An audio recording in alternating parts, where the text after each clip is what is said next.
인간은 자기 이익이 걸려있을 때만 비로소 천사 같은 얼굴을 한다. 쇼펜하우어가 남긴 이 문장 앞에서 잠시 멈추게 됩니다. 불쾌하지는 않습니다. 그런데 편하지도 않습니다. 이상하게도 이 문장은 누군가를 비난하는 것 같으면서도 동시에 나 자신을 들여다보게 만듭니다. 처음 이 문장을 읽었을 때 떠오른 건 특정한 누군가의 얼굴이 아니었습니다. 오히려 떠오른 건 누군가에게 친절을 받았던 순간, 그리고 그 친절 앞에서 문득 머뭇거렸던 내 마음이었습니다. 살아오면서 누군가의 호의 앞에 선 적이 있습니다. 예상하지 못한 순간, 기대하지 않았던 타이밍에 누군가가 먼저 손을 내밀었습니다. 그 순간 고마움보다 먼저 스친 감정이 있었습니다. 왜 이 사람이 나에게 이렇게까지 하지? 그 생각이 떠오른 자신이 조금 부끄러웠습니다. 호의를 받으면서도 순수하게 받아들이지 못하는 자신. 고마워해야 할 순간에 의심부터 하는 자신.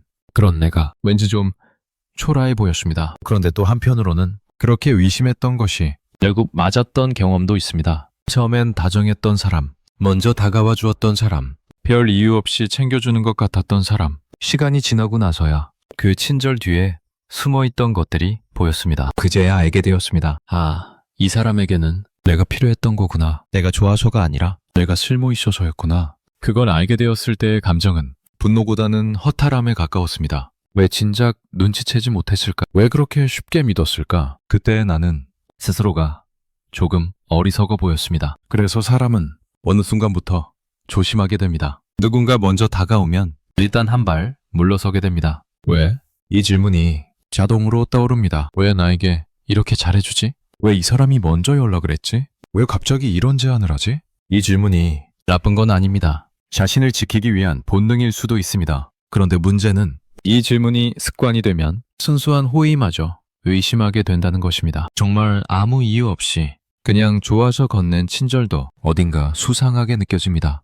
그리고 그렇게 의심하는 자신이 또다시 불편해집니다. 이렇게까지 삐딱하게 볼 필요가 있나? 너무 메마른 사람이 된 건 아닌가? 그런 생각이 꼬리를 뭅니다. 쇼펜하우어의 문장은 냉소적으로 들릴 수 있습니다. 인간은 결국 이기적이라는 선언처럼 보입니다. 그런데 이 문장을 천천히 다시 읽어보면 조금 바른 결이 느껴집니다. 이 문장은 인간은 나쁘다고 말하는 게 아닙니다. 오히려 인간은 이해관계 앞에서 가장 부드러워진다는 관찰에 가깝습니다. 천사 같은 얼굴. 이 표현이 묘합니다. 천사 같은 얼굴은 나쁜 얼굴이 아닙니다. 다정하고 온화하고 배려 깊은 얼굴입니다. 다만 그 얼굴이 이익이 걸려 있을 때만 나타난다는 것. 그게 쇼펜하우어가 본 인간의 모습입니다. 이 문장을 읽으면서 자연스럽게 떠오르는 장면들이 있습니다. 회사에서 마주치는 얼굴들. 평소에는 무심했던 사람이 무언가 부탁할 일이 생기면 갑자기 다정해집니다. 요즘 어떻게 지내세요? 얼굴이 좋아 보이시네요. 이번에 같이 점심이나 할까요? 그 말들이 나쁜 건 아닙니다.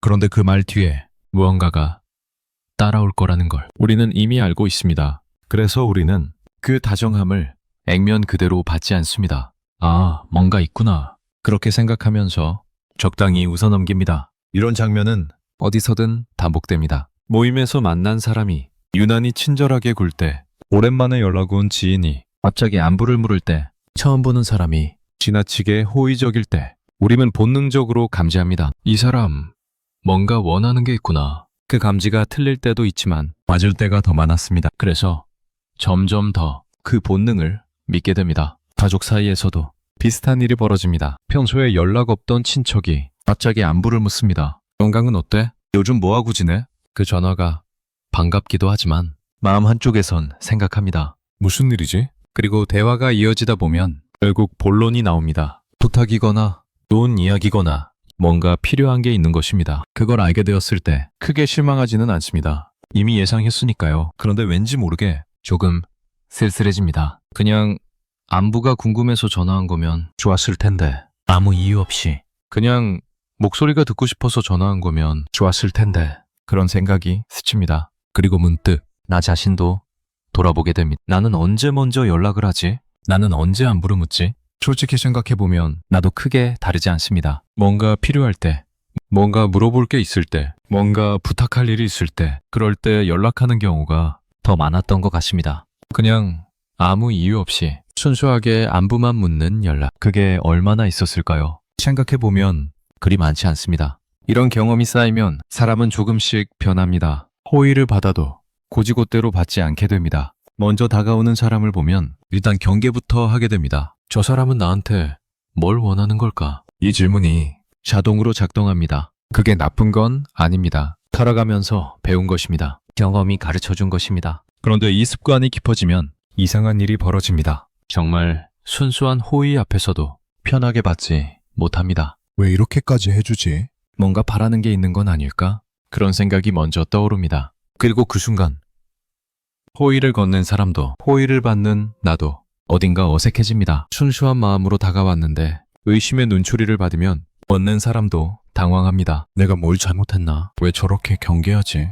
그런 생각을 하게 됩니다. 그러면 그 사람도 다음부터는 조심하게 됩니다. 괜히 먼저 다가갔다가 오해받을 수 있으니까. 이렇게 서로가 서로를 경계하면 세상은 조금씩 차가워집니다. 모두가 한 발씩 물러서고 모두가 먼저 다가가지 않고 모두가 상대방이 먼저 움직이기를 기다립니다. 그러다 보면 따뜻한 관계가 만들어지기 어렵습니다. 돌아보면 우리는 모두 이런 경험을 가지고 있습니다. 의심에서 맞았던 경험, 의심에서 미안했던 경험, 믿었다가 상처받은 경험, 믿어서 다행이었던 경험, 이 모든 것들이 섞여서 지금의 내가 되었습니다. 그래서 누군가의 친절 앞에 서면 마음이 복잡해집니다. 받아들여야 하나, 조심해야 하나, 고마워해야 하나, 의심해야 하나. 이 두 마음 사이에서 잠시 멈추게 됩니다. 쇼펜하우어의 문장은 이 복잡한 마음을 아주 짧게 정리해줍니다. 인간은 이익이 걸려 있을 때 천사 같은 얼굴을 한다. 이 문장을 받아들이면 세상이 조금 단순해 보입니다. 사람들의 친절에는 대부분 이유가 있다. 그 이유를 알면 크게 실망하지 않을 수 있다. 기대하지 않으면 상처받을 일도 줄어든다. 그래서 이 문장은 일종의 보호막처럼 느껴지기도 합니다. 세상을 너무 순진하게 보지 말라는 경고이자 조언, 사람을 너무 쉽게 믿지 말라는 냉정한 현실인식. 그런데 이 문장 앞에서 한 가지 질문이 떠오릅니다. 만약 모든 친절을 이런 눈으로 바라본다면 우리는 어떤 사람이 될까요? 누군가 먼저 손 내밀 때마다 뭘 원하는 거지? 라고 생각하고 누군가 다정하게 말할 때마다 무슨 속셈이지? 라고 의심하고 누군가 도움을 줄 때마다 나중에 뭘 요구하려는 거지? 라고 경계한다면 그렇게 사는 게 정말 안전한 걸까요? 아니면 그렇게 사는 게 오히려 외로운 걸까요? 여기서 잠시 생각이 멈춥니다. 쇼펜하우어의 말이 틀렸다는 게 아닙니다. 그의 관찰은 분명 날카롭습니다. 인간의 이기심을 정확하게 짚어냈습니다. 그런데 문제는 이 관찰을 어떻게 받아들이느냐입니다. 그래, 인간은 원래 그래. 이렇게 받아들이면 마음이 다칩니다. 모든 호의를 의심하게 되고 모든 친절을 계산으로 보게 됩니다. 그러면 상처는 줄어들지 몰라도 따뜻함도 함께 줄어듭니다. 반대로 에이 그래도 사람이 다 그렇진 않아. 이렇게 받아들이면 마음은 열려있지만 가끔 크게 다칩니다. 순수하게 믿었던 사람에게 배신당하는 경험, 아무 의심 없이 받아들였던 호의가 결국 거래였다는 걸 알게 되는 순간 그때의 상처는 오래갑니다. 그래서 어느 쪽이 맞다고 쉽게 말할 수 없습니다. 의심하는 것도 믿는 것도 각각의 대가가 있습니다. 어쩌면 중요한 건 이 둘 사이에서 균형을 찾는 것인지도 모릅니다. 모든 호의를 의심하지도 않고 모든 호의를 맹목적으로 믿지도 않는 것. 그 사이 어딘가에서 나만의 거리를 유지하는 것. 그게 쉽지는 않습니다. 왜냐하면 그 균형점은 사람마다 다르고 상황마다 다르고 관계마다 다르기 때문입니다. 한때는 사람을 쉽게 믿었던 시절이 있었습니다. 누군가 다정하게 다가오면 그냥 좋았습니다. 왜 그러는지 묻지 않았습니다. 그냥 고마웠습니다. 그때는 세상이 조금 더 따뜻하게 느껴졌습니다. 물론 그때도 상처는 있었습니다. 믿었던 사람에게 실망하고 기대했던 관계가 무너지고 순수하다고 생각했던 것들이 결국 이해관계였음을 알게 되는 순간들, 그런 경험이 쌓이면서 조금씩 변했습니다. 지금은 어떤가요? 누군가 먼저 다가오면 일단 한 발 물러서게 됩니다. 그게 습관이 되었습니다. 나쁜 습관은 아닙니다. 자신을 지키는 방법이니까요. 그런데 가끔은 그런 자신이 낯설게 느껴집니다. 예전에 나는 이렇지 않았는데, 예전에 나는 좀 더 열려 있었는데, 예전에 나는 사람을 만나는 게 이렇게 피곤하지 않았는데, 그런 생각이 들 때가 있습니다. 언제부터 이렇게 됐을까? 정확히 기억나지 않습니다. 어느 순간부터 자연스럽게 그렇게 된 것 같습니다. 한 번의 큰 상처 때문이 아니라 작은 실망들이 쌓여서 조금씩 변한 것 같습니다. 그 변화가 나쁜 건 아닙니다. 덕분에 쉽게 상처받지 않게 되었습니다. 덕분에 사람을 더 객관적으로 보게 되었습니다. 덕분에 관계에 휘둘리지 않게 되었습니다. 그런데 가끔은 그렇게 바뀐 자신이 조금 쓸쓸하게 느껴집니다. 예전에는 누군가의 친절 앞에서 그냥 기뻤는데 지금은 누군가의 친절 앞에서 일단 생각부터 합니다. 이 사람은 왜 이러지? 그 질문이 자동으로 떠오릅니다. 쇼펜하우어의 문장은 냉정한 진실을 담고 있습니다. 인간은 이익 앞에서 달라집니다. 이건 부정할 수 없는 사실입니다. 그런데 이 진실을 받아들이는 방식은 사람마다 다릅니다. 어떤 사람은 이 진실 앞에서 더 단단해집니다. 그래, 세상이 원래 그래.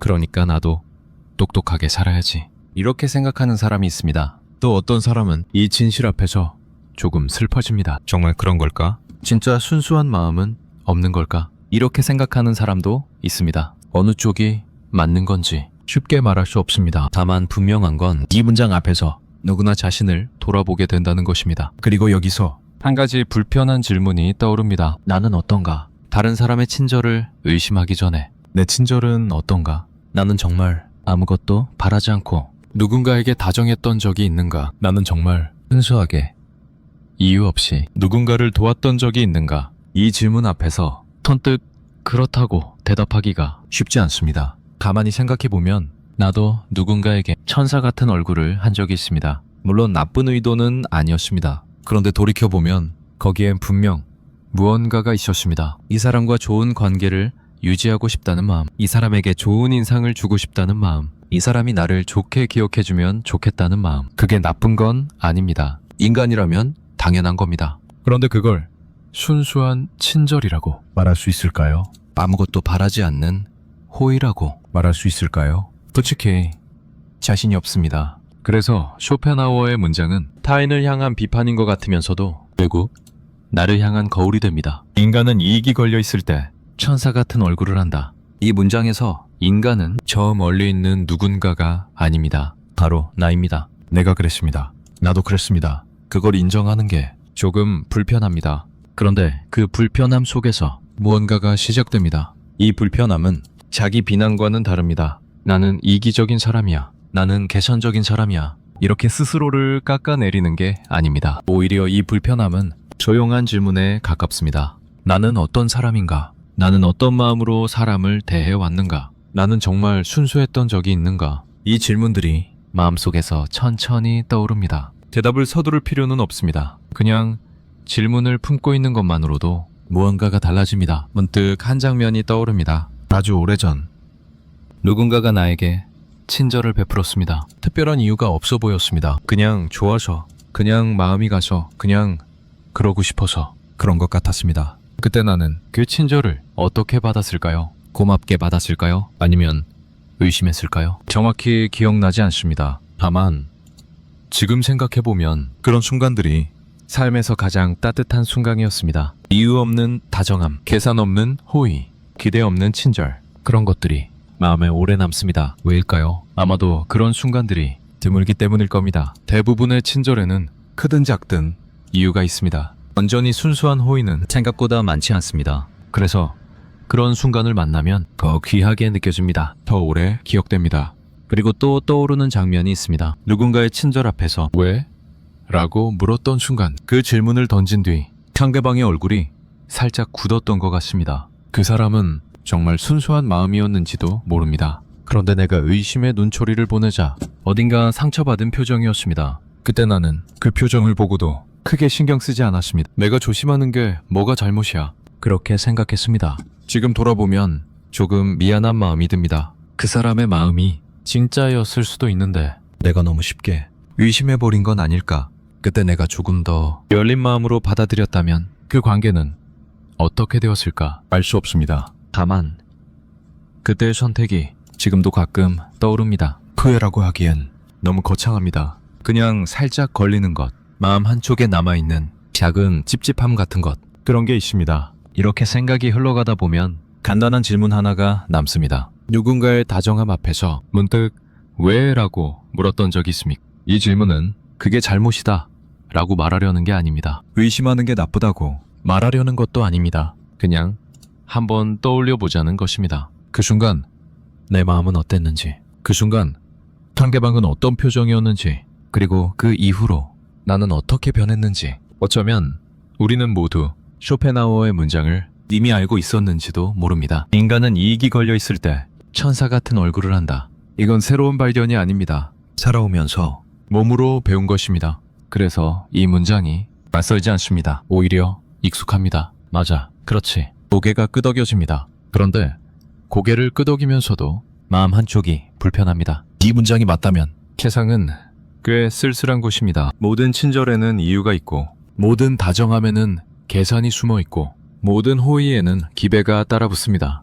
그렇게 생각하면 마음이 편해질 것 같으면서도 왠지 허전합니다. 정말 그런 걸까? 정말 순수한 마음은 없는 걸까? 정말 이유 없는 다정함은 존재하지 않는 걸까? 이 질문이 계속 맴돕니다. 지금은 대답하지 않으려 합니다. 너무 빨리 결론 내리면 무언가를 놓치는 것 같습니다. 그냥 이 질문을 품고 조금 더 생각해 보려 합니다. 쇼펜하우어의 문장이 맞는지 틀린지가 아니라 이 문장 앞에서 나는 무엇을 느끼는지, 그게 더 중요한 것 같습니다. 의심하는 것이 나쁜 게 아닙니다. 믿는 것이 어리석은 게 아닙니다. 다만 그 사이에서 나는 어디에 서 있는지 그걸 한번 돌아보는 것, 그것만으로도 의미가 있습니다. 살아오면서 수많은 얼굴을 만났습니다. 다정했던 얼굴, 차가웠던 얼굴, 무심했던 얼굴, 따뜻했던 얼굴. 그 얼굴들 앞에서 나는 어떤 표정을 지었을까요? 열린 마음으로 받아들였을까요? 아니면 한 발 물러서서 지켜봤을까요? 둘 다였던 것 같습니다. 때로는 믿었고, 때로는 의심했습니다. 때로는 맞았고, 때로는 틀렸습니다. 그 모든 경험이 쌓여서 지금의 내가 되었습니다. 그래서 이 문장 앞에서 단순하게 맞다 혹은 틀리다라고 말하기 어렵습니다. 다만 이 문장이 나를 돌아보게 만드는 건 확실합니다. 나는 어떤 사람인가? 나는 어떤 눈으로 세상을 보고 있는가? 나는 어떤 마음으로 사람을 대하고 있는가? 이 질문들이 조용히 떠오릅니다. 누군가의 다정함 앞에서 문득 왜? 라고 물었던 적이 있습니까? 이 질문을 던졌던 순간 당신의 마음은 어땠습니까? 지금 이 순간 그때를 떠올리면 어떤 감정이 스칩니까? 이 이야기는 아직 시작입니다. 앞에서 우리는 타인의 친절을 의심했던 순간을 떠올렸습니다. 누군가의 다정함 앞에서 왜?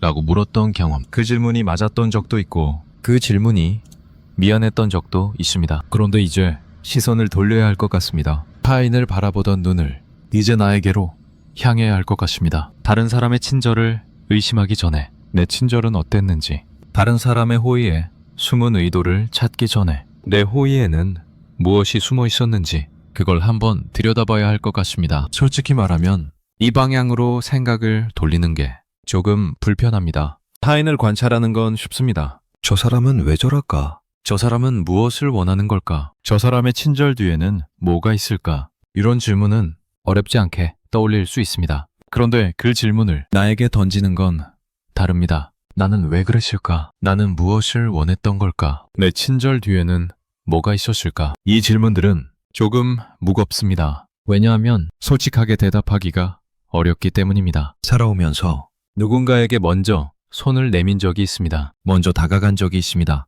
먼저 연락한 적이 있습니다. 먼저 도움을 준 적이 있습니다. 먼저 웃어 보인 적이 있습니다. 그 순간들을 떠올려 봅니다. 그때 나는 정말 아무것도 바라지 않았을까요? 정말 순수하게, 그냥 좋아서, 그냥 마음이 가서, 그냥 그러고 싶어서 그랬던 걸까요? 솔직히 생각해보면 그렇지 않았던 것 같습니다. 물론 나쁜 의도는 아니었습니다. 상대방을 이용하려 했던 건 아닙니다. 상대방에게서 무언가를 빼앗으려 했던 건 아닙니다. 그런데 돌이켜보면 거기엔 분명 무언가가 있었습니다. 이 사람이 나를 좋게 봐주면 좋겠다는 마음, 이 사람과 가까워지고 싶다는 마음, 이 사람에게 괜찮은 사람으로 기억되고 싶다는 마음, 그런 것들이 있었습니다. 그게 나쁜 건 아닙니다. 인간이라면 누구나 그렇습니다. 관계를 맺고 싶고, 좋은 인상을 주고 싶고, 인정받고 싶습니다. 그건 자연스러운 욕구입니다. 그런데 그걸 순수한 친절이라고 부를 수 있을까요? 아무것도 바라지 않는 호의라고 말할 수 있을까요? 여기서 잠시 멈추게 됩니다. 순수한 친절이란 뭘까요? 정말 아무것도 바라지 않는 호의란 어떤 걸까요? 생각해보면 그 기준이 애매합니다. 만약 아무것도 바라지 않는다의 기준이 정말 단 하나의 기대도 없는 것이라면 그런 친절은 거의 존재하지 않을지도 모릅니다. 왜냐하면 우리는 친절을 베풀 때조차 무언가를 느끼기 때문입니다. 좋은 일을 했다는 뿌듯함, 누군가를 도왔다는 만족감, 괜찮은 사람이 된 것 같은 기분, 이런 감정들이 따라옵니다. 그렇다면 이것도 일종의 바람이 아닐까요? 뿌듯함을 느끼고 싶어서, 만족감을 얻고 싶어서, 좋은 사람이 되고 싶어서, 그래서 친절을 베푸는 것이라면 결국 모든 친절에는 무언가가 숨어 있는 걸까요? 이 생각까지 가면 조금 막막해집니다. 만약 그렇다면 진짜 순수한 마음은 존재하지 않는 걸까요? 쇼펜하우어의 말처럼 인간은 이익이 걸려 있을 때만 천사 같은 얼굴을 하는 걸까요? 여기서 잠시 생각을 정리해 봅니다. 아마도 중요한 건 순수한가 아닌가를 이분법으로 나누는 게 아닐 것 같습니다. 친절에는 다양한 층위가 있습니다. 어떤 친절은 거의 순수에 가깝습니다. 특별히 바라는 것 없이 그냥 마음이 가서 자연스럽게 건넨 것. 물론 완전히 순수하진 않을 수 있습니다. 하지만 그 안에 숨은 기대가 아주 작고 희미합니다. 또 어떤 친절은 분명한 목적을 가지고 있습니다. 이 사람에게 좋은 인상을 주고 싶어서, 이 사람과의 관계가 필요해서, 이 사람에게서 무언가를 얻고 싶어서. 이런 친절은 계산이 앞서 있습니다. 물론 나쁜 건 아닙니다. 사회생활을 하다 보면 이런 친절도 필요합니다. 다만 그걸 순수한 호의라고 부르긴 어렵습니다. 그리고 대부분의 친절은 이 두 가지 사이 어딘가에 있습니다. 완전히 순수하지도 않고 완전히 계산적이지도 않은 그 중간 어딘가, 좋은 마음도 있고 기대도 있고 바람도 있는, 복잡하게 섞여 있는 것. 그게 우리가 건네는 대부분의 친절인 것 같습니다. 이렇게 생각하면 조금 마음이 편해집니다. 나는 순수하지 못해 라고 자책할 필요가 없어집니다. 완전히 순수한 친절이 애초에 드문 거라면 내 친절에 무언가가 섞여 있다고 해서 부끄러워할 필요는 없습니다. 다만 중요한 건 그 섞여 있는 것들을 한 번쯤 들여다보는 것입니다. 내가 건넨 친절 속에 무엇이 들어있었는지, 내가 먼저 다가갔을 때 어떤 마음이었는지, 그걸 솔직하게 바라보는 것. 그게 불편하더라도 한 번쯤 해볼 만한 것 같습니다. 돌아보면 내가 건넨 호의들 중에는 다양한 종류가 있었습니다. 어떤 호의는 거의 무의식적이었습니다. 생각하기 전에 몸이 먼저 움직인 것, 누군가 힘들어 보여서 자연스럽게 손을 내민 것, 특별히 생각 없이 그냥 그렇게 된 것. 이런 순간들은 비교적 순수에 가까웠던 것 같습니다. 왜냐하면 계산할 시간이 없었기 때문입니다.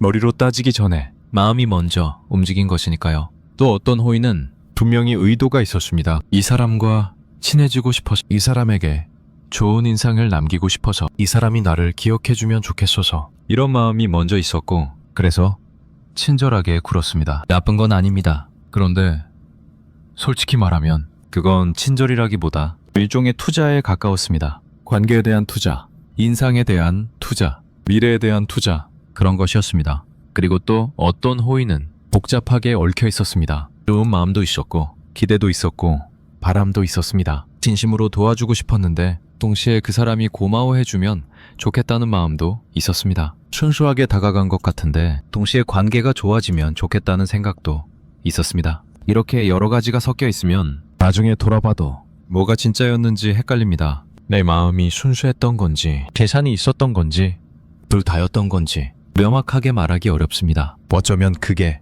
인간의 마음인지도 모릅니다. 한 가지 감정만 깔끔하게 있는 게 아니라 여러 감정이 뒤섞여 있는 것, 순수함과 기대가 공존하고 분심과 계산이 함께 있는 것, 그게 불편하지만 그게 사실인 것 같습니다. 여기서 한 가지 떠오르는 장면이 있습니다. 한 청년이 친구에게 먼저 손을 내밀었습니다. 그 친구가 힘들어 보였기 때문입니다. 밤새 이야기를 들어주었고 위로의 말을 건넸고 곁에 있어 주었습니다. 그때 그 청년은 정말 순수한 마음이었을까요? 아마 그랬을 겁니다. 친구가 걱정되어서, 친구를 돕고 싶어서 진심으로 그랬을 겁니다. 그런데 동시에 다른 마음도 있었을 수 있습니다. 좋은 친구가 되고 싶다는 마음, 이 친구와의 관계가 더 깊어지면 좋겠다는 마음, 내가 힘들 때 이 친구도 나를 도와주면 좋겠다는 마음, 이런 것들이 의식하든 안 하든 있었을 수 있습니다. 그게 나쁜 걸까요? 아닙니다. 그건 인간이기 때문에 자연스러운 것입니다. 다만 그걸 인식하는 것과 인식하지 못하는 것은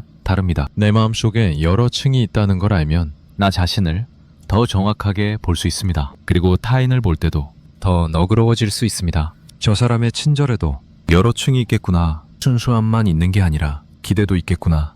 그게 당연한 거구나. 이렇게 생각하면 타인의 호의를 받을 때 덜 의심하게 됩니다. 완전히 순수하지 않다고 해서 가짜인 건 아니니까요. 기대가 섞여 있다고 해서 진심이 아닌 건 아니니까요. 이제 조금 다른 방향으로 생각을 옮겨봅니다. 내가 건넨 호의들 중에서 상대방의 반응을 기대했던 적이 있습니다. 친절을 베풀고 나서 상대방이 고마워해 주기를 바랐습니다. 도움을 주고 나서 상대방이 알아주기를 원했습니다. 먼저 다가가고 나서 상대방도 나에게 다가와 주기를 기대했습니다. 그런데 기대한 반응이 돌아오지 않을 때가 있었습니다. 고마워할 줄 알았는데 당연하게 받아들이는 사람, 알아줄 줄 알았는데 별 반응이 없는 사람, 나도 다가올 줄 알았는데 그냥 받기만 하는 사람. 그럴 때 묘한 감정이 올라왔습니다. 서운함, 허탈함, 약간의 분노. 내가 이렇게까지 했는데 그런 생각이 들었습니다. 그런데 지금 돌아보면 그 감정 자체가 내 친절이 순수하지 않았다는 증거입니다. 만약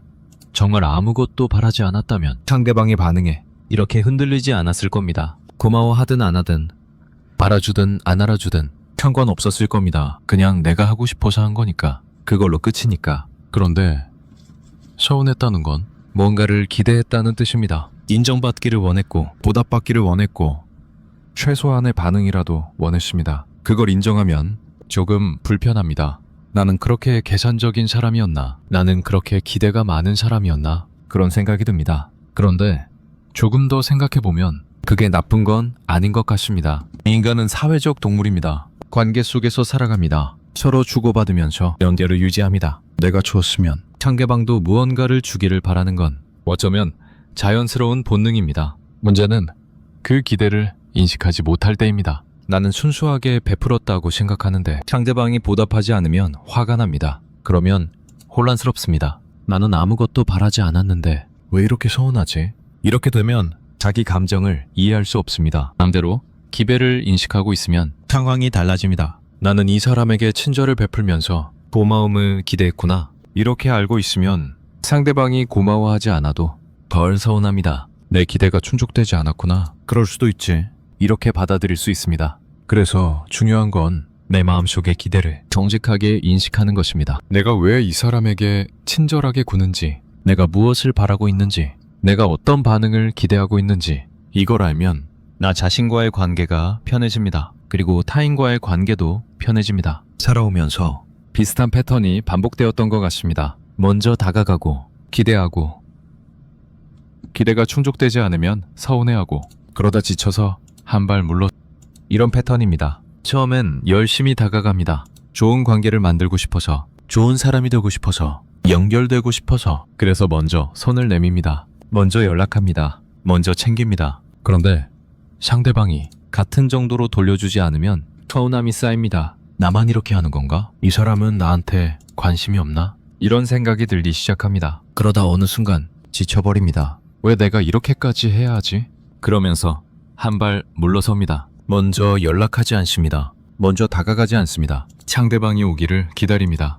그런데 상대방이 오지 않으면 관계는 자연스럽게 멀어집니다. 그리고 또 새로운 관계에서 같은 패턴이 반복됩니다. 이런 패턴을 돌아보면 몇 가지가 보입니다. 첫째, 나는 관계에서 인정받고 싶어 했습니다. 내가 먼저 다가가면 상대방도 나를 중요하게 여겨주기를 바랬습니다. 내가 챙기면 상대방도 나를 챙겨주기를 원했습니다. 그 기대가 충족되지 않으면 관계의 의미를 의심했습니다. 둘째, 나는 내 친절을 순수하다고 믿었습니다. 나는 그냥 좋아서 하는 건데 상대방이 너무하다고 생각했습니다. 그런데 사실은 순수하지 않았습니다. 기대가 있었고 바람이 있었고 원하는 반응이 있었습니다. 그걸 인식하지 못했을 뿐입니다. 셋째, 상대방도 나와 같은 방식으로 관계를 맺는다고 가정했습니다. 내가 이만큼 주면 상대방도 이만큼 준다고 생각했습니다. 그런데 사람마다 관계를 맺는 방식이 다릅니다. 표현 방식이 다르고 주고받는 리듬이 다르고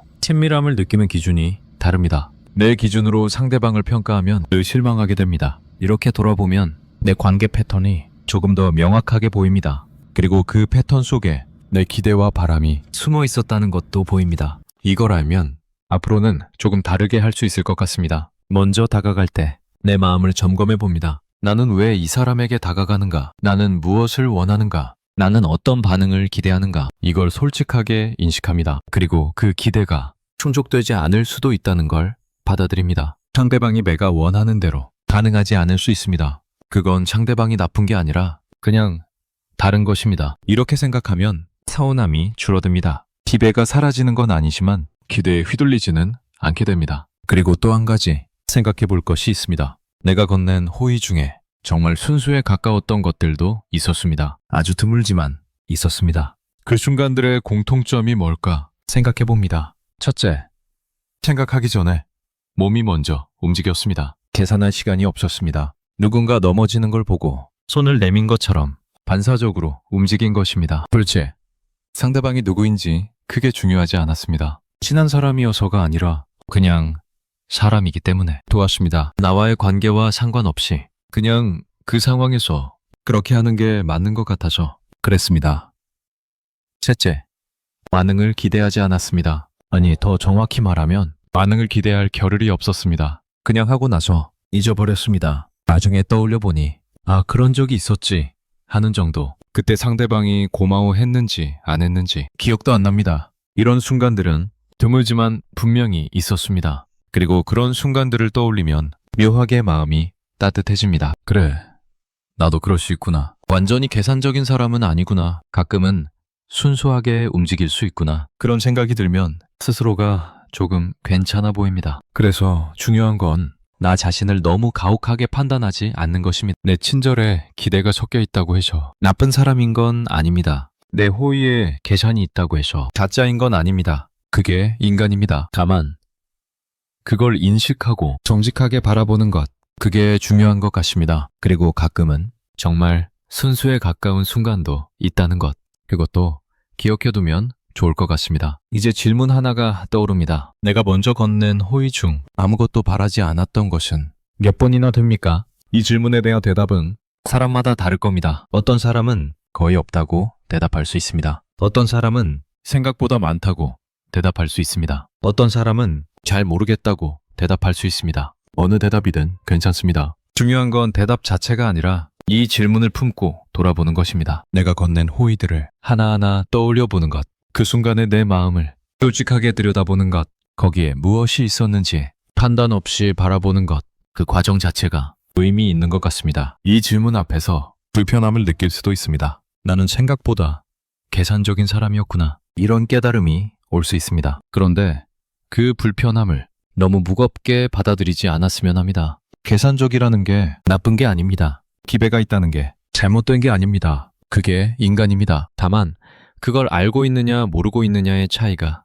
있을 뿐입니다. 알면 덜 휘둘립니다. 알면 더 정직해집니다. 알면 타인에게도 더 너그러워집니다. 저 사람도 나처럼 기대가 있겠구나. 저 사람의 친절에도 바람이 섞여 있겠구나. 그게 당연한 거구나. 이렇게 생각하면 타인의 호의를 받을 때 덜 경계하게 됩니다. 그리고 내 호의를 줄 때도 더 솔직해집니다. 나는 이 사람에게 이런 걸 기대하면서 다가가는 거구나. 이걸 알면 기대가 충족되지 않아도 덜 서운합니다. 내 기대였을 뿐이니까. 이렇게 받아들일 수 있습니다. 살아가면서 앞으로도 수많은 호의를 건넬 겁니다. 누군가에게 먼저 다가갈 겁니다. 누군가를 도울 겁니다. 누군가에게 친절하게 굴 겁니다. 그때마다 내 마음을 한 번쯤 들여다보면 좋겠습니다. 나는 왜 이렇게 하는가? 나는 무엇을 바라는가? 나는 어떤 반응을 기대하는가? 이 질문들을 품고 있으면 나 자신과의 관계가 더 정직해집니다. 그리고 그 정직함이 결국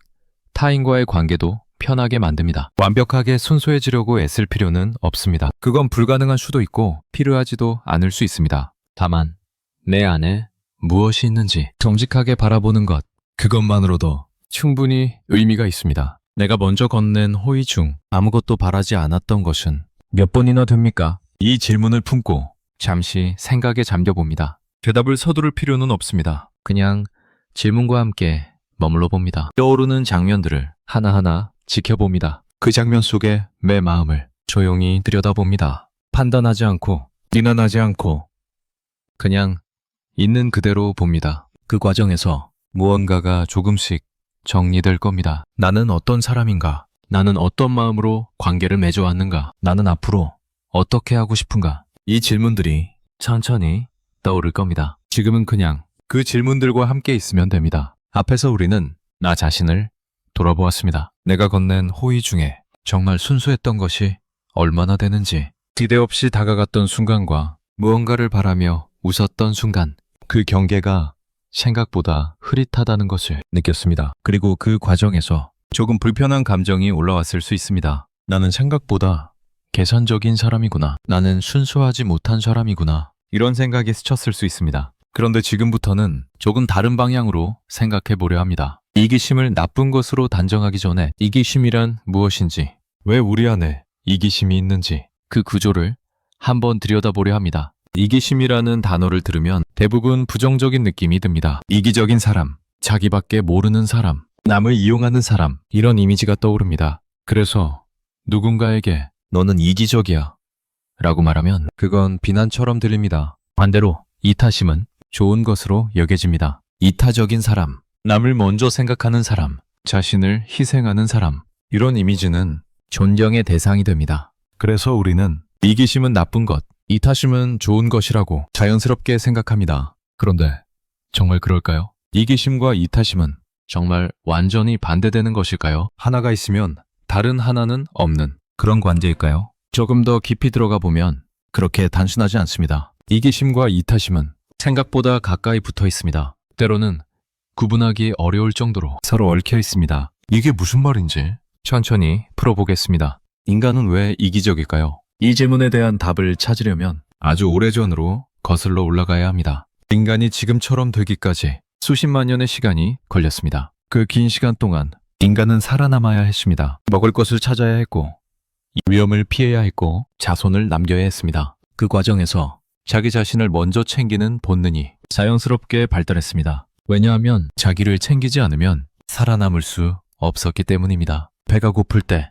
음식을 양보하기만 하면 굶어 죽습니다. 위험이 닥쳤을 때 남을 먼저 살리기만 하면 자신이 죽습니다. 그래서 자기 자신을 보호하고 자기에게 이로운 것을 추구하는 본능이 깊이 새겨졌습니다. 이건 나쁜 게 아닙니다. 생존을 위해 필요한 것이었습니다. 이기심은 생존의 도구였습니다. 그런데 여기서 흥미로운 점이 있습니다. 인간은 혼자서는 살아남기 어려운 존재입니다. 다른 동물들에 비해 인간은 약합니다. 이빨이 날카롭지도 않고 발톱이 강하지도 않고 달리기가 빠르지도 않습니다. 혼자서 맹수를 상대할 수 없고 혼자서 큰 먹이를 잡을 수 없고 혼자서 겨울을 나기 어렵습니다. 그래서 인간은 무리를 지어 살았습니다. 함께 사냥하고 함께 먹이를 나누고 함께 위험을 막았습니다. 이렇게 협력해야 살아남을 수 있었습니다. 그런데 협력이라는 건 자기만 챙기면 안 됩니다. 상대방도 챙겨야 합니다. 내가 도움을 받으려면 나도 도움을 줘야 합니다. 내가 음식을 나눠받으려면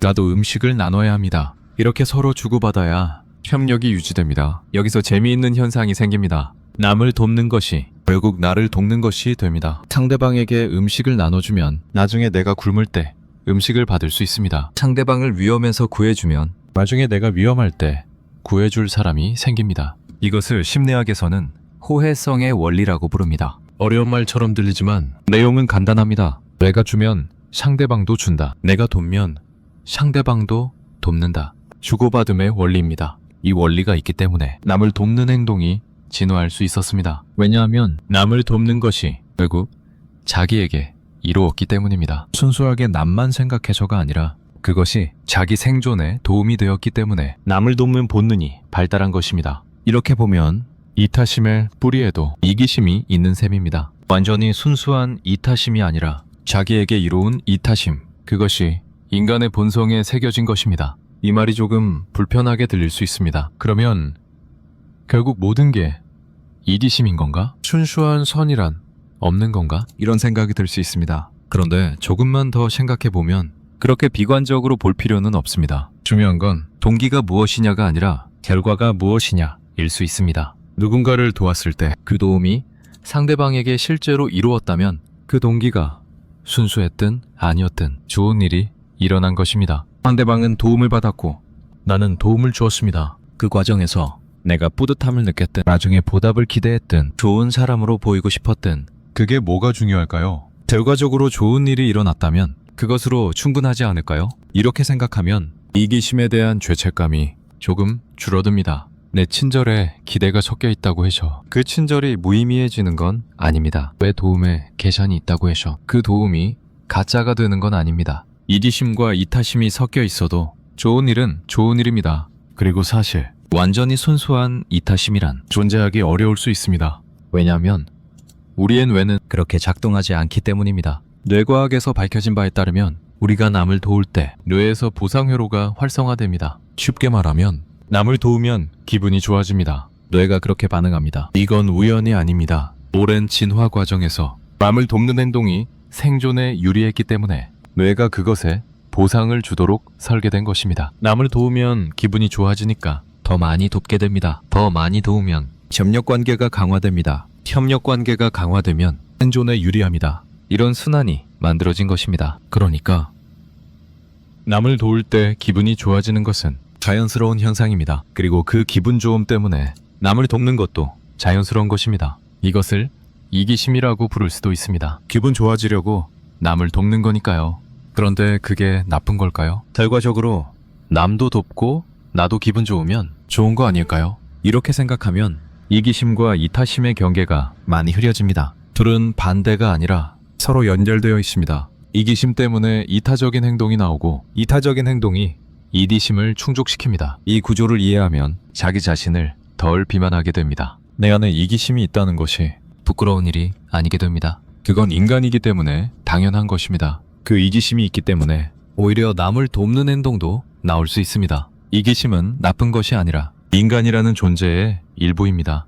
그것을 없애려고 애쓸 필요가 없습니다. 그것을 부정하려고 할 필요가 없습니다. 그냥 그것이 있다는 것을 인정하고 그것과 함께 살아가면 됩니다. 여기서 한 가지 더 생각해 볼 것이 있습니다. 이기심에도 종류가 있습니다. 모든 이기심이 같은 건 아닙니다. 어떤 이기심은 남에게 해를 끼칩니다. 자기 이익을 위해 남을 속이고 자기 이익을 위해 남을 이용하고 자기 이익을 위해 남을 밟습니다. 이런 이기심은 문제가 있습니다. 왜냐하면 남에게 피해를 주기 때문입니다. 그런데 어떤 이기심은 남에게 해를 끼치지 않습니다. 오히려 남에게도 이롭습니다. 내가 기분 좋아지려고 남을 돕는 것, 내가 인정받고 싶어서 좋은 일을 하는 것, 내가 좋은 관계를 원해서 친절하게 구는 것, 이런 이기심은 나에게도 이롭고 남에게도 이롭습니다. 누구에게도 피해가 없습니다. 오히려 모두에게 좋습니다. 이런 이기심은 나쁘다고 할 수 없습니다. 그래서 이기심 자체가 문제가 아니라 그 이기심이 어떻게 표현되느냐가 문제입니다.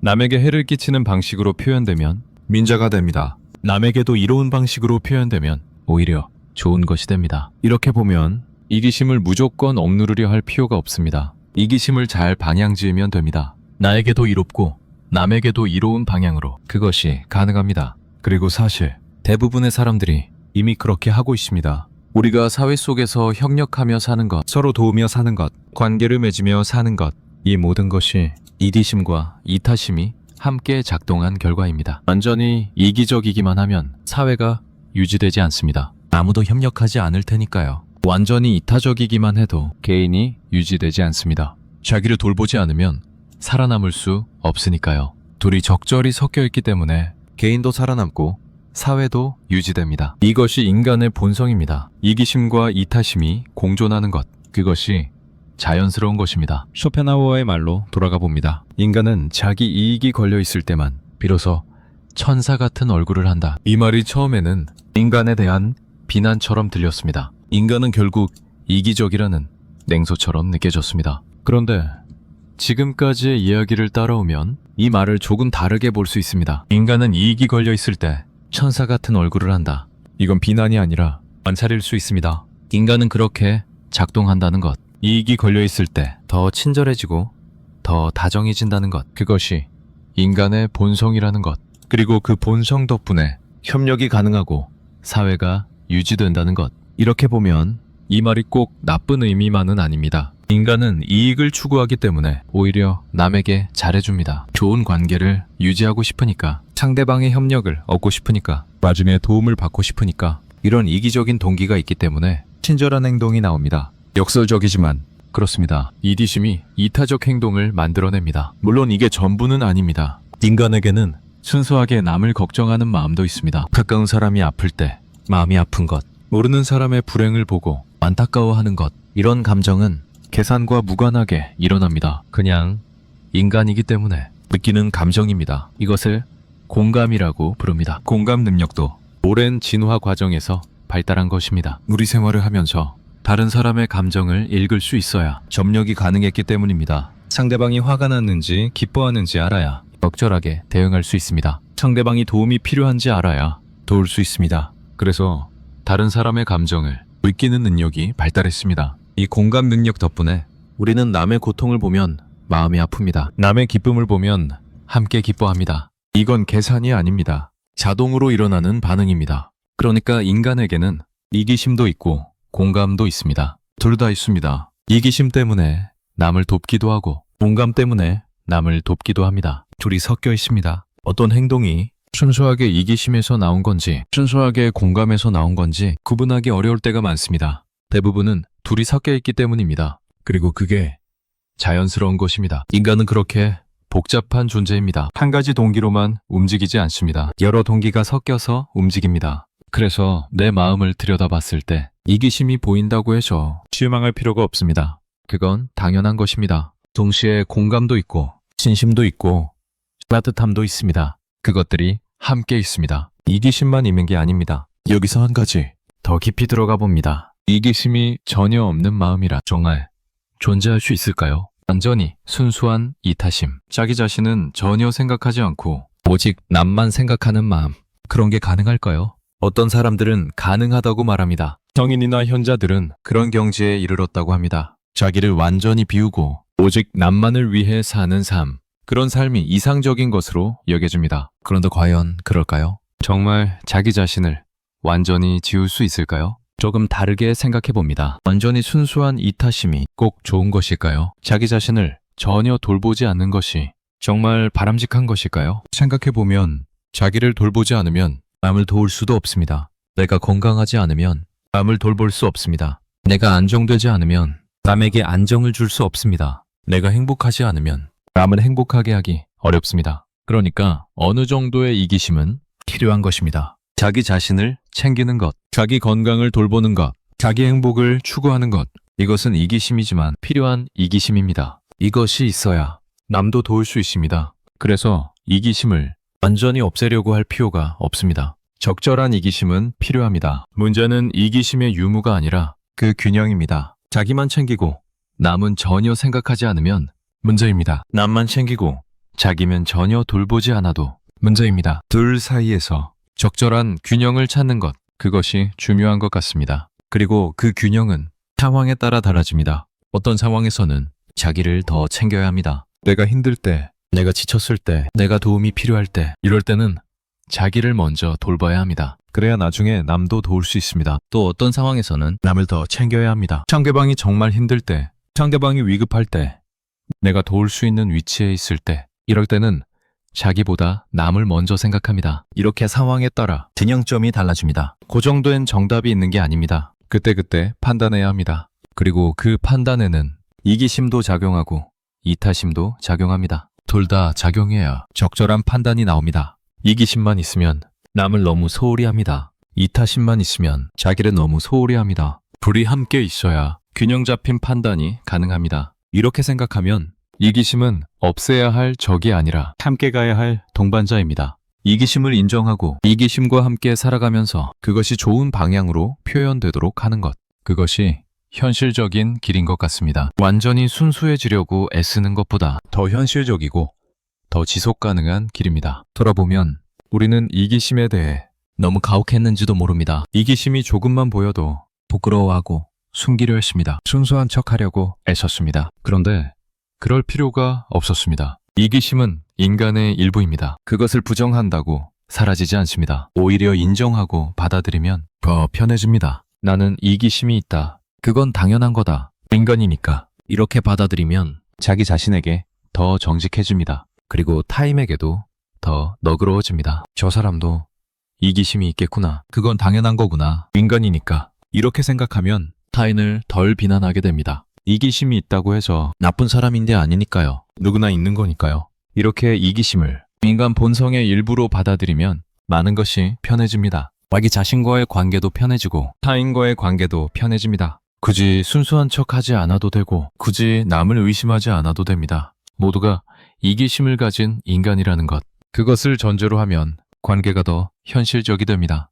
비현실적인 기대를 하지 않게 됩니다. 상대방이 완전히 순수하기를 바라지 않습니다. 나도 완전히 순수해야 한다고 생각하지 않습니다. 서로 이기심도 있고 이타심도 있는 존재로서 관계를 맺습니다. 그것이 더 현실적이고 더 지속 가능한 관계입니다. 여기서 다시 쇼펜하우어의 문장을 떠올립니다. 인간은 자기 이익이 걸려 있을 때만 비로소 천사 같은 얼굴을 한다. 이 문장을 처음 읽었을 때는 그랬습니다. 인간에 대한 환멸처럼 느껴졌습니다. 그런데 지금은 조금 다르게 느껴집니다. 그래, 인간은 그렇구나. 이익이 걸려 있을 때 더 친절해지는구나. 그게 인간의 본성이구나. 그리고 그 본성 덕분에 세상이 돌아가는구나. 사람들이 서로에게 친절한 이유 중 하나가 그것이 자기에게 이롭기 때문이라면 그래도 결과적으로 친절이 오가는 거니까 나쁘지 않구나. 이렇게 생각하면 마음이 조금 편해집니다. 인간에 대한 환멸이 아니라 인간에 대한 이해가 됩니다. 인간은 그런 존재구나. 나도 그런 존재구나. 그게 당연한 거구나. 이렇게 받아들이면 자기 비난이 줄어듭니다. 내 안에 이기심이 있다고 해서 나쁜 사람인 게 아닙니다. 내 친절에 기대가 섞여 있다고 해서 가짜인 게 아닙니다. 그건 인간이기 때문에 당연한 것입니다. 그것을 인정하고 받아들이면 훨씬 편해집니다. 이제 질문 하나가 남습니다. 이기심이 전혀 없는 마음이란 정말 존재할 수 있는 것일까요? 이 질문에 대한 대답은 사람마다 다를 수 있습니다. 어떤 사람은 없다고 대답할 수 있습니다. 모든 마음에는 어느 정도 자기에 대한 관심이 섞여 있다고, 어떤 사람은 있다고 대답할 수 있습니다. 아주 드물지만 순수한 마음이 존재한다고, 어떤 사람은 모르겠다고 대답할 수 있습니다. 그 경계가 너무 흐려서 구분하기 어렵다고 어느 대답이든 괜찮습니다. 중요한 건 대답 자체가 아니라 이 질문을 품고 생각해 보는 것입니다. 이기심과 이타심, 이 두 가지가 내 안에서 어떻게 섞여 있는지, 어떻게 작용하고 있는지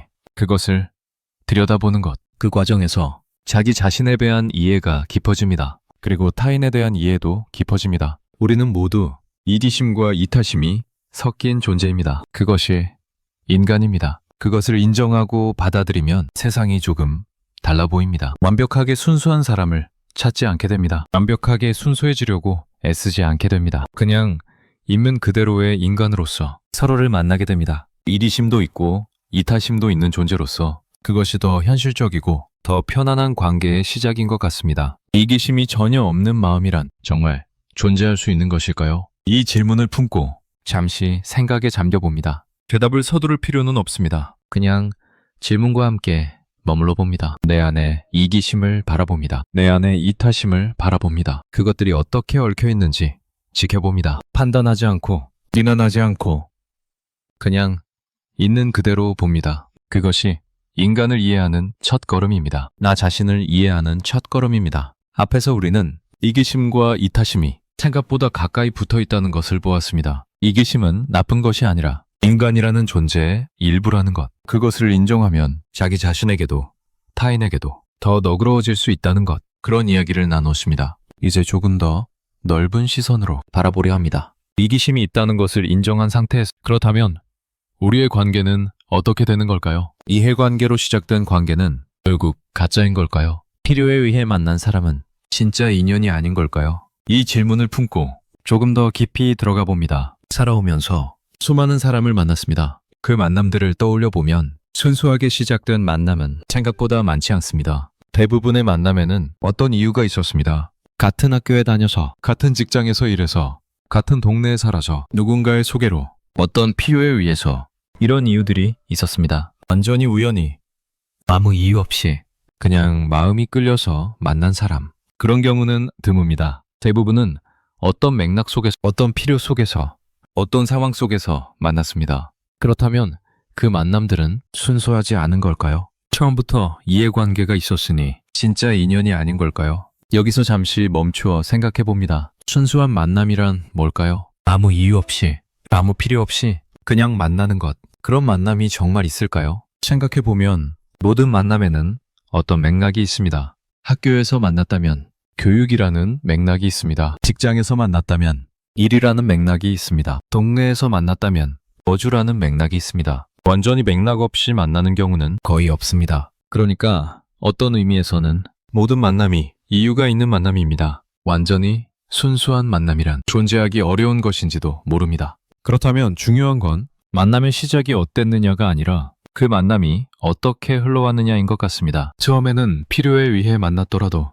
시간이 지나면서 달라질 수 있습니다. 처음에는 이해관계로 연결되었더라도 함께하는 시간이 쌓이면서 다른 무언가가 생길 수 있습니다. 그것이 관계의 묘한 점입니다. 시작은 계산적이었어도 끝은 진심이 될 수 있습니다. 시작은 필요였어도 끝은 애정이 될 수 있습니다. 시작은 이익이었어도 끝은 우정이 될 수 있습니다. 이런 일이 실제로 일어납니다. 문득 떠오르는 장면이 있습니다. 한 사람이 있었습니다. 처음 만났을 때는 서로에게 필요한 것이 있어서 만났습니다. 솔직히 말하면 그 사람이 특별히 좋아서 만난 건 아니었습니다. 그냥 상황이 그랬습니다. 서로 도움이 될 것 같아서, 서로 필요한 것이 있어서 그렇게 알게 되었습니다. 처음에는 그냥 그런 사이였습니다. 필요할 때 연락하고 필요한 것을 주고받고 그 이상도 이하도 아니었습니다. 그런데 시간이 지나면서 조금씩 달라졌습니다. 필요한 일이 없어도 연락하게 되었습니다. 특별한 용건이 없어도 만나게 되었습니다. 그냥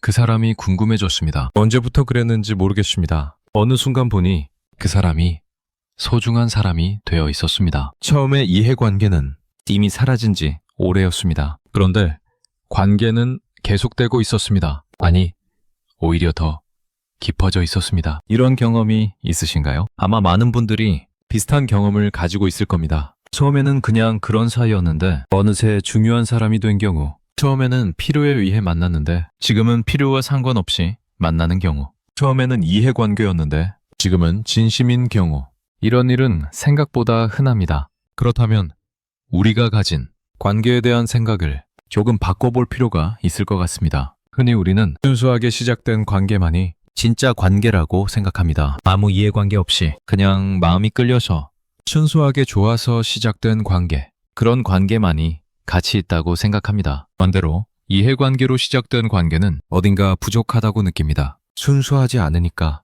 계산이 있었으니까, 필요에 의한 것이었으니까. 그래서 그런 관계를 조금 낮게 봅니다. 진짜 친구가 아니라 그냥 아는 사람, 진짜 인연이 아니라 그냥 스쳐가는 사람, 이렇게 구분합니다. 그런데 정말 그럴까요? 시작이 어땠느냐가 그렇게 중요한 걸까요? 생각해보면 시작은 우리가 통제할 수 없는 경우가 많습니다. 어떤 상황에서 만나느냐, 어떤 맥락에서 만나느냐, 이건 우연에 가깝습니다. 같은 학교에 배정된 것, 같은 직장에 취직한 것, 같은 동네로 이사 온 것, 이런 것들은 우리가 선택한 게 아닙니다. 그냥 그렇게 된 것입니다. 그래서 시작이 어땠느냐보다 그 이후에 어떻게 되었느냐가 더 중요한 것 같습니다. 처음에 어떤 이유로 만났든 그 관계가 어떻게 흘러왔는지, 처음에 어떤 필요가 있었든 지금은 어떤 마음인지, 그것이 관계의 진짜 모습을 보여줍니다. 동양의 옛 생각 중에 인연이라는 개념이 있습니다. 인연은 원인과 조건이 만나 무언가가 생겨나는 것을 말합니다. 아무것도 없는 데서 갑자기 생겨나는 것은 없습니다. 모든 것에는 원인이 있고 조건이 있습니다. 관계도 마찬가지입니다. 어떤 원인이 있고 어떤 조건이 있어서 두 사람이 만납니다. 그 원인과 조건이 생소한 것이든 이해관계든 상관없습니다. 중요한 건 그 인연이 어떻게 익어가느냐입니다. 인연은 고정된 것이 아닙니다. 시간이 지나면서 변합니다. 처음에는 약했던 인연이 깊어질 수도 있습니다. 처음에는 이해관계였던 인연이 진심이 될 수도 있습니다. 반대로 처음에는 깊었던 인연이 옅어질 수도 있습니다. 처음에는 순수했던 인연이 틀어질 수도 있습니다. 그러니까 시작보다 과정이 중요합니다. 어떻게 시작했느냐보다 어떻게 함께해 왔느냐가 중요합니다. 서양의 철학자 아리스토텔레스는 우정에 대해 이야기하면서 세 가지 종류를 구분했습니다. 첫째는 쾌락에 기반한 우정, 함께 있으면 즐거워서 친구가 되는 경우입니다. 둘째는 이익에 기반한 우정, 서로에게 도움이 되어서 친구가 되는 경우입니다. 셋째는 덕에 기반한 우정, 서로의 좋은 점을 인정하고 그 자체로 상대방을 좋아해서 친구가 되는 경우입니다. 아리스토텔레스는 셋째, 우정이 가장 완전한 우정이라고 했습니다. 첫째와 둘째는 쾌락이나 이익이 사라지면 함께 사라질 수 있기 때문입니다. 이 구분은 일리가 있습니다. 그런데 한 가지 생각해 볼 점이 있습니다. 처음에는 이익에 기반한 우정이었더라도 시간이 지나면서 덕에 기반한 우정으로 변할 수 있지 않을까요? 처음에는 서로에게 도움이 되어서 만났지만 함께하는 시간이 쌓이면서 상대방의 좋은 점을 알게 되고 그 자체로 좋아하게 되는 경우, 이런 일은 충분히 가능합니다. 실제로 많은 관계가 이런 식으로 발전합니다. 처음부터 덕에 기반한 우정은 사실 드뭅니다. 왜냐하면 처음 만났을 때는 상대방을 잘 모르기 때문입니다. 상대방의 좋은 점을 알려면 시간이 필요합니다. 함께하면서 조금씩 알아가야 합니다. 그러니까 대부분의 깊은 우정은 처음에는 다른 이유로 시작해서 시간이 지나면서 깊어진 것입니다. 처음부터 완전한 우정인 경우는 거의 없습니다. 모든 깊은 관계는 과정을 통해 깊어진 것입니다. 이렇게 생각하면 이해관계로 시작된 관계를 너무 낮게 볼 필요가 없습니다. 그것은 관계의 시작일 뿐입니다. 그 이후에 어떻게 되느냐는 아직 열려 있습니다. 이해관계로 시작했어도 깊은 인연이 될 수 있습니다. 필요에 의해 만났어도 진심이 될 수 있습니다.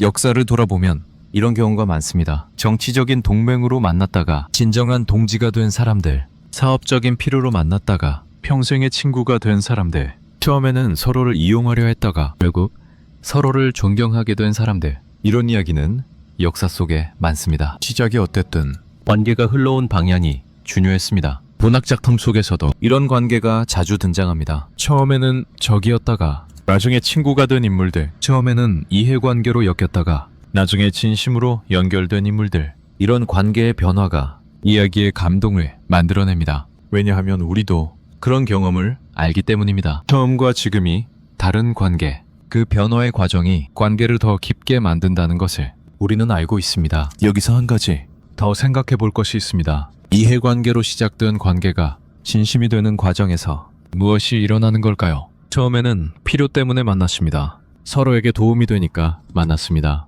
그런데 계속 만나다 보면 필요와 상관없는 것들이 쌓입니다. 함께 웃었던 순간, 함께 힘들었던 순간, 서로의 약한 모습을 본 순간, 서로를 도왔던 순간, 이런 것들이 쌓입니다. 이것들은 이해관계와 무관합니다. 그냥 함께한 시간 속에서 자연스럽게 생긴 것들입니다. 그리고 이것들이 쌓이면 관계의 성격이 달라집니다. 처음에 이해관계는 점점 희미해집니다. 그 자리에 다른 것들이 채워집니다. 공유한 시간, 공유한 경험, 공유한 감정, 이런 것들이 관계를 지탱합니다. 그러면 이해관계가 사라져도 관계는 계속됩니다. 오히려 더 단단해집니다. 왜냐하면 이해관계보다 더 깊은 것들이 생겼기 때문입니다. 이것이 관계가 진심이 되는 과정입니다. 시간이 핵심입니다. 함께한 시간이 관계를 변화시킵니다. 처음에 동기가 무엇이었든 함께한 시간이 쌓이면 다른 무언가가 생깁니다. 그래서 관계를 판단할 때 시작점만 보면 안 됩니다. 지금까지 흘러온 과정을 봐야 합니다. 얼마나 함께했는지, 무엇을 함께 겪었는지, 지금은 어떤 마음인지, 이것들이 관계의 진짜 모습을 보여줍니다. 쇼펜하우어의 말로 다시 돌아갑니다. 인간은 자기 이익이 걸려 있을 때만 비로소 천사 같은 얼굴을 한다. 이 말을 처음 들었을 때 냉소적으로 느껴졌습니다. 인간 관계의 진심을 부정하는 것 같았습니다. 결국 모든 관계는 이해관계라는 것 같았습니다. 그런데 지금까지의 이야기를 따라오면 이 말을 조금 다르게 볼 수 있습니다. 그래, 이익이 걸려 있을 때 천사 같은 얼굴을 한다. 그게 시작일 수 있다. 하지만 그게 끝은 아니다. 이익 때문에 시작된 관계가 이익을 넘어서는 관계가 될 수 있다. 천사 같은 얼굴로 시작했지만 그 얼굴이 진짜가 될 수 있다. 처음에는 연기였을지 몰라도 계속하다 보면 진심이 될 수 있다. 이것이 인간관계의 묘한 점입니다. 가짜에서 진짜가 나올 수 있습니다. 계산에서 진심이 나올 수 있습니다. 이해관계에서 사랑이 나올 수 있습니다. 이상하게 들릴 수 있지만 실제로 그렇습니다.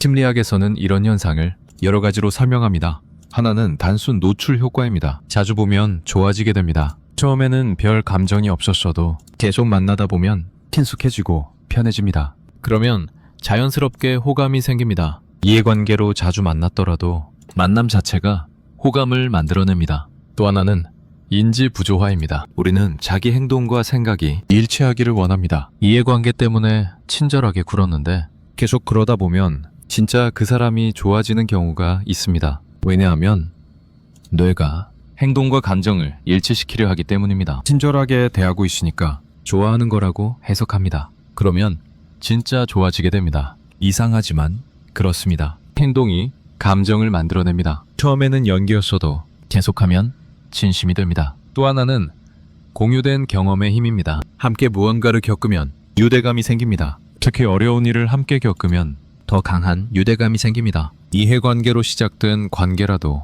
함께 힘든 일을 겪으면 그 관계는 달라집니다. 전우애 같은 것이 생깁니다. 처음에 이해관계와 상관없이 함께 겪은 것이 관계를 만듭니다. 이런 여러 가지 이유로 이해관계로 시작된 관계가 진심이 될 수 있습니다. 시작은 계산이었어도 과정에서 진심이 생깁니다. 이것은 가짜가 진짜가 된 게 아닙니다. 처음부터 진짜가 될 가능성이 있었고 그 가능성이 실현된 것입니다. 모든 관계에는 진심이 될 가능성이 있습니다. 그 가능성이 실현되느냐 아니냐는 함께한 시간과 경험에 달려 있습니다. 이렇게 생각하면 관계를 바라보는 눈이 달라집니다. 이해관계로 만난 사람을 그냥 이용 대상으로 보지 않게 됩니다. 이 관계도 진심이 될 수 있다. 이 사람과도 깊은 인연이 될 수 있다. 이런 가능성을 열어둡니다. 그러면 관계를 대하는 태도가 달라집니다. 더 열린 마음으로 대합니다. 더 진지하게 대합니다. 가능성을 닫지 않습니다. 물론 모든 관계가 깊은 인연이 되는 건 아닙니다. 이해관계로 시작해서 이해관계로 끝나는 관계도 많습니다. 그것도 괜찮습니다. 모든 관계가 깊어져야 하는 건 아니니까요. 다만 중요한 건 가능성을 미리 닫지 않는 것입니다. 이해관계로 만났다고 해서 처음부터 선을 긋지 않는 것. 이 관계는 어차피 이해관계니까 이 사람과는 깊어질 수 없어. 이렇게 단정하지 않는 것. 열어두면 가능성이 있습니다. 닫아버리면 가능성이 사라집니다. 살아오면서 지금 소중한 사람들을 떠올려 봅니다. 그 사람들과 처음 만났을 때를 기억해 봅니다. 처음부터 지금처럼 소중했나요? 아마 아닐 겁니다. 처음에는 그냥 그런 사이였을 겁니다. 어떤 이유로, 어떤 상황에서, 어떤 필요에 의해 만났을 겁니다. 그런데 시간이 지나면서 달라졌습니다. 함께한 시간이 쌓이면서, 함께한 경험이 쌓이면서 조금씩 소중해졌습니다. 그 과정이 있었기 때문에 지금 소중한 사람이 된 것입니다. 처음부터 소중했던 게 아니라 소중해진 것입니다. 이것이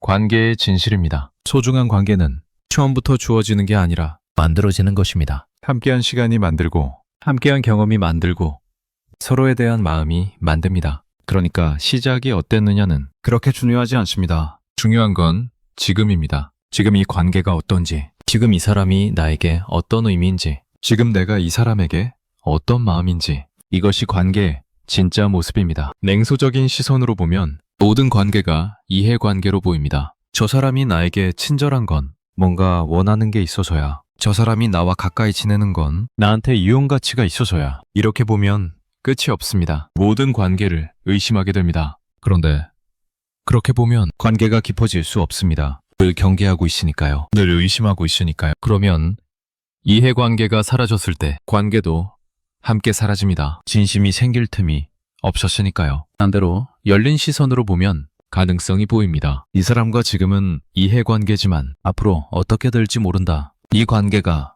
깊어질 수도 있다. 이렇게 보면 관계에 여유가 생깁니다. 가능성을 열어두니까요. 그러면 진심이 생길 틈이 있습니다. 함께한 시간이 쌓이고, 함께한 경험이 쌓이고, 서로에 대한 마음이 자랄 수 있습니다. 그렇게 해서 이해관계가 진심이 됩니다. 그러니까 관계의 성격은 시작점에 의해 결정되는 게 아니라 우리가 어떻게 대하느냐에 의해 결정됩니다. 냉소적으로 대하면 맹소적인 관계가 됩니다. 열린 마음으로 대하면 깊은 관계가 될 수 있습니다. 선택은 우리에게 있습니다. 지금 주변의 사람들을 떠올려 봅니다. 이해관계로 만난 사람들, 직장 동료, 거래처 사람, 이웃, 아이 친구의 부모, 이런 사람들이 있습니다. 이 사람들과의 관계를 어떻게 보고 있나요? 그냥 이해관계로만 보고 있나요? 아니면 다른 가능성도 열어두고 있나요? 물론 모든 사람과 깊은 관계가 될 필요는 없습니다. 그건 불가능하기도 합니다. 시간과 에너지에는 한계가 있으니까요. 다만 미리 가능성을 닫아버리지 않으면 뜻밖의 인연이 생길 수 있습니다.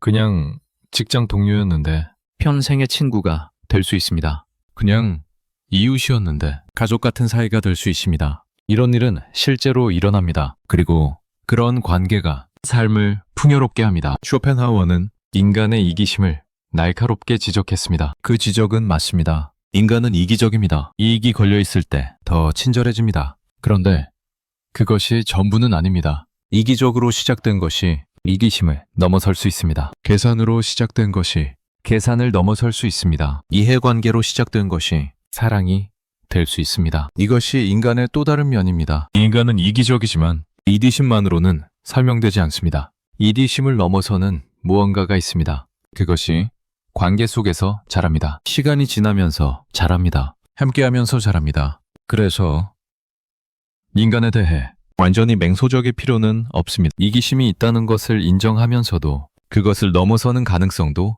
인정할 수 있습니다. 둘 다 사실이니까요. 이제 질문 하나가 떠오릅니다. 서로에게 이루었기에 시작된 인연도 결국 진심이 될 수 있지 않을까요? 이 질문에 대한 대답은 이미 우리 삶 속에 있습니다. 지금 소중한 사람들을 떠올려 보면 대답이 보입니다. 그 사람들과 처음 만났을 때를 떠올려 보면 대답이 보입니다. 아마 많은 관계가 어떤 이유에서 어떤 필요에서 시작되었을 겁니다. 그런데 지금은 다릅니다. 처음의 이유나 필요와 상관없이 그냥 소중한 사람이 되어 있습니다. 이것이 대답입니다. 이해관계로 시작된 인연도 진심이 될 수 있습니다. 이미 그렇게 된 관계가 우리 삶 속에 있습니다. 그러니까 지금 만나는 사람들에게도 같은 가능성이 있습니다. 지금은 이해관계일지 몰라도 앞으로 어떻게 될지 모릅니다. 가능성을 열어두면 뜻밖의 인연이 기다리고 있을 수 있습니다. 서로에게 이루었기에 시작된 인연도 결국 진심이 될 수 있지 않을까요? 이 질문을 품고 주변의 사람들을 다시 바라봅니다. 이해관계로 만난 사람들, 필요에 의해 알게 된 사람들, 어떤 맥락 속에서 연결된 사람들, 그 관계들의 가능성을 열어둡니다. 지금은 그냥 그런 사이일지 몰라도 앞으로 어떻게 될지 모릅니다. 함께하는 시간이 쌓이면 달라질 수 있습니다. 그 가능성이 관계를 더 따뜻하게 만듭니다. 긴 이야기를 함께 걸어왔습니다. 쇼펜하우어의 문장에서 시작해서 여기까지 왔습니다. 인간은 자기 이익이 걸려 있을 때만 비로소 천사 같은 얼굴을 한다. 이 문장 앞에서 처음에는 씁쓸했습니다. 인간에 대한 냉소처럼 느껴졌습니다. 그런데 함께 생각해 오면서 조금씩 달라졌습니다. 이기심은 나쁜 것이 아니라 인간이라는 존재의 일부라는 것. 이기심과 이타심은 생각보다 가까이 붙어 있다는 것. 이해관계로 시작된 관계도 진심이 될 수 있다는 것. 이런 것들을 함께 보았습니다. 그리고 이제 마지막 이야기를 나누려 합니다. 지금까지는 인간의 본성에 대해, 관계의 성격에 대해, 이기심과 이타심에 대해 생각해 보았습니다. 그것들은 모두 밖을 향한 시선이었습니다. 인간은 어떤 존재인가? 관계는 어떻게 작동하는가? 이기심의 본질은 무엇인가? 이런 질문들이었습니다. 이제는 시선을 돌려 안으로 향해 보려 합니다. 밖이 아니라 안, 타인이 아니라 나, 인간 일반이 아니라 지금 여기 있는 나, 그리고 내 곁에 있는 사람, 거기로 시선을 가져가 봅니다. 지금 이 순간 내 곁에 누가 있습니까? 가족이 있을 수 있습니다. 친구가 있을 수 있습니다. 동료가 있을 수 있습니다. 오래된 인연이 있을 수 있습니다. 아니면 지금 당장은 곁에 없어도 마음속에 떠오르는 사람이 있을 수 있습니다. 멀리 있지만 연결되어 있는 사람, 자주 만나지는 못하지만 생각나는 사람, 오랜 시간 함께 해온 사람, 그런 사람이 있을 겁니다. 그 사람을 떠올려 봅니다. 그 사람의 얼굴, 그 사람의 목소리, 그 사람의 말투, 그 사람의 습관, 천천히 떠올려 봅니다. 그 사람은 나에게 다정했던 적이 있습니다. 어떤 순간에 따뜻한 말을 건넸을 겁니다. 어떤 순간에 도움의 손길을 내밀었을 겁니다. 어떤 순간에 곁에 있어 주었을 겁니다. 그런 순간들이 있었습니다. 그 순간들을 떠올려 봅니다. 그때 나는 어땠습니까? 그 다정함을 어떻게 받았습니까? 고맙게 받았습니까? 당연하게 받았습니까? 의심하며 받았습니까? 불편하게 받았습니까? 어땠는지 떠올려 봅니다. 지금까지 우리는 인간의 이기심에 대해 이야기했습니다. 인간은 이익이 걸려 있을 때 더 친절해진다고 했습니다. 그 말이 맞습니다. 그런데 그 말을 알고 난 뒤 우리는 어떻게 되었습니까?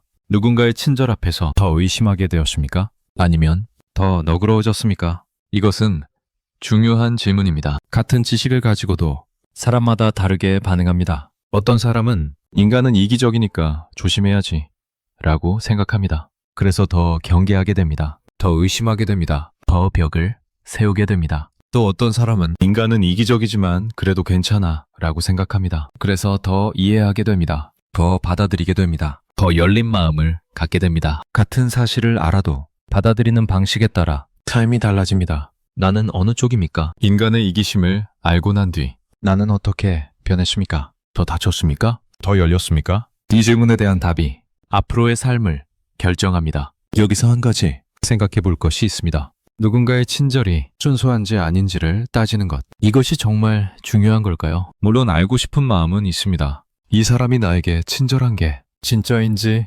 가짜인지, 순수한 마음인지, 뭔가 바라는 게 있는 건지 그걸 알고 싶습니다. 왜냐하면 그래야 상처받지 않을 수 있으니까요. 가짜 친절을 속으면 나중에 배신감을 느낍니다. 그래서 미리 알고 싶습니다. 이 친절이 진짜인지 가짜인지. 그런데 문제는 그걸 확실하게 알 수 없다는 것입니다. 다른 사람의 마음속을 들여다볼 수 없습니다. 그 사람이 뭘 생각하는지, 뭘 의도하는지 정확히 알 수 없습니다. 겉으로 보이는 것만 볼 수 있습니다. 그래서 아무리 따져도 확실한 답을 얻을 수 없습니다. 결국 우리는 불확실한 상태에서 판단해야 합니다. 믿을 것인가, 의심할 것인가.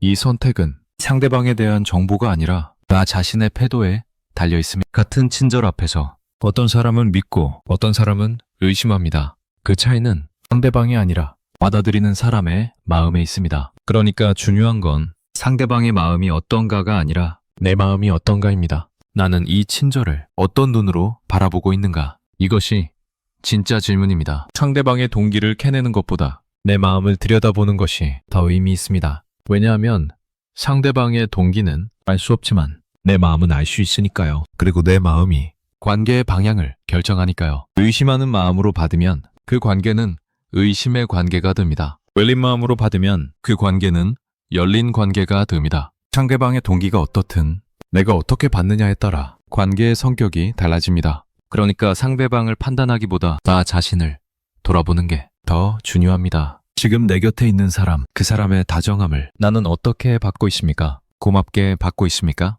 아니면 어딘가 경계하면서 받고 있습니까? 아니면 당연하게 여기면서 받고 있습니까? 아니면 부담스럽게 느끼면서 받고 있습니까? 어떤 마음입니까? 이 질문 앞에서 잠시 멈추어 봅니다. 정답이 있는 게 아닙니다. 어떤 마음이든 괜찮습니다. 다만 그 마음을 한번 들여다보는 것, 그것이 의미 있습니다. 살아오면서 수많은 다정함을 받았습니다. 크고 작은 친절들, 말과 행동으로 전해진 따뜻함들, 함께 해준 시간들, 그것들이 쌓여서 지금의 내가 있습니다. 그런데 그 다정함들을 나는 어떻게 받아왔습니까? 충분히 느끼며 받았습니까? 아니면 흘려보내며 받았습니까? 아니면 의심하며 받았습니까? 돌아보면 제대로 받지 못한 것들이 있습니다. 그때는 몰랐습니다. 그게 얼마나 소중한 것인지, 그 사람이 나에게 얼마나 마음을 쓰고 있었는지 나중에 알게 되었습니다. 그리고 그때는 이미 그 순간이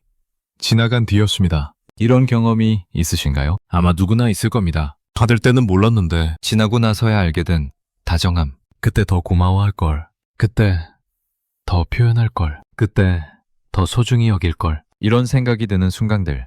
그런 순간들이 있습니다. 그래서 지금이 중요합니다. 지금 받고 있는 다정함을 어떻게 받느냐가 중요합니다. 나중에 후회하지 않으려면 지금 제대로 받아야 합니다. 제대로 받는다는 건 뭘까요? 거창한 게 아닙니다. 그냥 느끼는 것입니다. 이 사람이 나에게 다정하구나. 이 사람이 나를 챙기고 있구나. 이 사람이 나를 생각하고 있구나. 그걸 느끼는 것입니다. 당연하게 여기지 않고, 흘려보내지 않고, 의심하느라 놓치지 않고, 그냥 있는 그대로 느끼는 것입니다. 그러면 그 다정함이 마음에 들어옵니다. 마음에 쌓입니다. 그것이 삶을 따뜻하게 합니다. 쇼펜하우어의 문장으로 다시 돌아갑니다. 인간은 자기 이익이 걸려 있을 때만 비로소 천사 같은 얼굴을 한다. 이 문장을 어떻게 받아들이느냐에 따라 삶이 달라집니다. 이 문장을 듣고 그래, 모든 친절은 가짜야 라고 생각하면 세상이 차가워집니다. 모든 다정함을 의심하게 됩니다. 모든 호의를 경계하게 됩니다. 누구도 믿지 않게 됩니다. 그러면 상처는 줄어들지 몰라도 따뜻함도 함께 줄어듭니다. 반대로 이 문장을 듣고 그래도 괜찮아 라고 생각하면 세상이 달라 보입니다. 인간에게 이기심이 있다는 걸 알면서도 그 안에서 진심을 찾습니다. 이해관계로 시작된 것도 진심이 될 수 있다는 걸 압니다. 완벽하게 순수하지 않아도 충분히 따뜻할 수 있다는 걸 압니다. 그러면 다정함을 받을 때 덜 의심하게 됩니다. 더 열린 마음으로 받게 됩니다. 그 다정함이 순수한지 아닌지를 따지기보다 그냥 그 다정함 자체를 느낍니다. 그것이 삶을 더 풍요롭게 합니다. 결국 선택은 우리에게 있습니다. 같은 세상을 살면서 어떤 눈으로 볼 것인가? 같은 다정함을 받으면서 어떤 마음으로 받을 것인가? 이 선택이 삶의 온도를 결정합니다. 지금 내 곁에 있는 사람을 다시 떠올려 봅니다. 그 사람은 완벽한 사람이 아닐 겁니다. 이기심도 있고 계산도 있고 자기 나름의 바람도 있을 겁니다. 그건 당연합니다. 인간이니까요. 그런데 그 사람은 나에게 다정했습니다. 완벽하게 순수하지 않았을 수 있습니다. 어딘가 기대가 섞여 있었을 수 있습니다. 그래도 다정했습니다. 그 다정함은 진짜입니다. 동기가 무엇이었든 그 순간 그 사람이 보여준 따뜻함은 진짜입니다. 그것을 받아들이면 됩니다. 분석하지 않아도 됩니다. 그냥 받아들이면 됩니다. 이 사람이 나에게 다정하구나. 그것으로 충분합니다. 여기서 한 가지 더 생각해 봅니다. 내 곁에 있는 사람의 다정함을 어떤 마음으로 바라보느냐. 이것은 그 사람에 대한 질문이면서 동시에 나에 대한 질문입니다. 내가 어떤 마음으로 바라보느냐가 나의 상태를 보여주기 때문입니다. 만약 의심하는 마음으로 바라본다면 그것은 내가 상처받았다는 신호일 수 있습니다. 과거에 누군가의 친절에 속았던 경험, 믿었다가 배신당한 경험, 순수하게 받아들였다가 이용당한 경험, 그런 것들이 쌓여서 지금 의심하게 된 것일 수 있습니다. 그렇다면 그 의심은 나쁜 게 아닙니다. 자신을 보호하려는 마음입니다. 다시 상처받지 않으려는 마음입니다. 그 마음을 탓할 필요는 없습니다. 다만 그 마음이 지금도 필요한지는 생각해 볼 수 있습니다. 지금 이 사람은 과거에 나를 상처 준 사람과 다릅니다. 지금 이 상황은 과거의 상황과 다릅니다. 과거의 방어막이 지금도 필요한지 한번 생각해 볼 수 있습니다. 필요하다면 유지하면 됩니다. 그런데 혹시 더 이상 필요 없는 방어막이라면 조금 내려놓을 수도 있습니다. 그것은 선택입니다. 만유할 수 없습니다. 다만 가능성은 있습니다. 만약 당연하게 바라본다면 그것도 생각해 볼 수 있습니다. 이 사람의 다정함을 너무 당연하게 여기고 있지는 않은지, 늘 거기 있으니까 소중함을 잊고 있지는 않은지, 가까이 있으니까 고마움을 느끼지 못하고 있지는 않은지, 이것도 한번 돌아볼 수 있습니다. 당연한 것은 없습니다. 그 사람이 내 곁에 있는 것, 그 사람이 나에게 다정한 것, 그 사람이 나를 챙기는 것, 이 모든 것은 당연하지 않습니다. 그 사람의 선택입니다. 그 사람의 마음입니다. 그 사람의 시간입니다. 그것을 기억하면 다르게 보입니다. 당연하게 봤던 것이 고맙게 느껴집니다. 무심하게 지나치던 것이 소중하게 느껴집니다. 그것이 관계를 따뜻하게 합니다. 판단을 내려놓는다는 것. 이것이 어쩌면 이 긴 이야기의 결론인지도 모릅니다. 쇼펜하우어의 문장에서 시작해서 인간의 이기심에 대해, 관계의 본질에 대해 많은 것을 생각해 보았습니다. 그런데 결국 남는 건 판단을 내려놓는 것입니다. 이 사람의 친절이 순수한지 아닌지, 이 사람의 동기가 무엇인지, 이 사람이 뭘 바라는지, 이런 것들을 따지는 대신 그냥 그 다정함을 느끼는 것, 있는 그대로 받아들이는 것, 그것이 더 중요합니다. 왜냐하면 판단은 관계를 복잡하게 만들기 때문입니다. 판단하기 시작하면 끝이 없습니다. 이건 순수한 거야. 아니야. 이건 진짜야, 가짜야. 이건 믿어도 돼, 안 돼? 이런 질문들이 꼬리를 뭅니다. 그리고 그 질문들 속에서 정작 중요한 것을 놓칩니다. 지금 이 순간 이 사람이 나에게 다정하다는 것, 그 사실을 놓칩니다. 판단하느라 느끼지 못합니다. 분석하느라 받아들이지 못합니다. 그래서 판단을 내려놓으면 다르게 보입니다. 이 사람의 다정함이 그냥 있는 그대로 들어옵니다. 순수한지 아닌지 따지지 않고 그냥 따뜻함을 느낍니다. 동기가 무엇인지 캐내지 않고 그냥 고마움을 느낍니다. 그것이 더 풍요로운 삶입니다. 물론 완전히 판단을 버릴 수는 없습니다. 살아가면서 어느 정도의 판단은 필요합니다. 모든 사람을 무조건 믿을 수는 없으니까요. 그런데 가까운 사람, 오래 함께한 사람, 이미 신뢰가 쌓인 사람, 그런 사람 앞에서는 판단을 조금 내려놓을 수 있습니다. 이미 충분히 알고 있으니까요. 이미 충분히 함께 했으니까요. 그 사람의 다정함을 그냥 받아들여도 됩니다. 그것이 관계를 더 깊게 합니다. 지금 이 순간 내 곁에 있는 사람을 떠올립니다. 그 사람의 다정함을 떠올립니다. 그리고 조용히 물어봅니다. 나는 이 다정함을 어떤 마음으로 받고 있는가? 의심하고 있는가? 당연하게 여기고 있는가? 고맙게 느끼고 있는가? 부담스러워하고 있는가? 어떤 마음인가? 이 질문에 정답은 없습니다. 어떤 마음이든 그냥 그 마음을 알아차리면 됩니다. 그리고 원한다면 조금 바르게 받아볼 수도 있습니다. 의심하고 있었다면 조금 열어볼 수 있습니다. 당연하게 여기고 있었다면 조금 더 느껴볼 수 있습니다. 그것은 강요가 아닙니다. 가능성입니다. 원하면 해볼 수 있고 원하지 않으면 안 해도 됩니다. 다만 그 가능성이 있다는 것, 그것을 아는 것만으로도 의미가 있습니다. 이제 긴 이야기가 끝을 향해 갑니다. 쇼펜하우어의 문장에서 시작해서 여기까지 왔습니다. 많은 것을 생각해 보았습니다. 인간의 이기심, 친절의 동기, 관계의 시작과 변화, 이기심과 이타심의 관계,